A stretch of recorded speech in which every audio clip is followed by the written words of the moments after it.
Au ni kundi lenye dume moja au wakiwa labda wamepigana, wanaweza wakapigana mpaka mapembe yakavunjika, au katika shughuli zao za kubandua miguu, kwa sababu wanafanya hivyo, wanaweza yale mapembe yakawa yamevunjika, na akisha kuwa amekomaa pembe yake ikavunjika, ujue haioti tena. Ndio maana wengine hawana mapembe. Lakini kuna sababu nyingine ile ya kurithi. Kwa watoto wanaozaliwa na wazazi ambao hawana hayo mapembe, wanaweza wakarithi zile gene za kutokuwa na hayo mapembe. Ndio maana wengine wanatokea automatically tokea wanazaliwa mapembe hayaoti. Tembo dume na jike unaweza kumtofautisha kirahisi kabisa kwa kuangalia zile sex organ.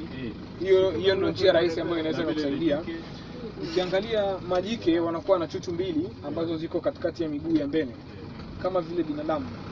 Huyo ni jike. Lakini dume unakuta hana hizo chuchu. Unakuta pako flat katikati ya miguu ya mbele. Lakini ukimwangalia dume katikati ya miguu ya nyuma utaona kuna nyama huwa inaning'inia. Huyo ni dume. Lakini kwa dume pia, dume wanakuwa ni wakubwa zaidi kushinda majike. Yes. Lakini kwa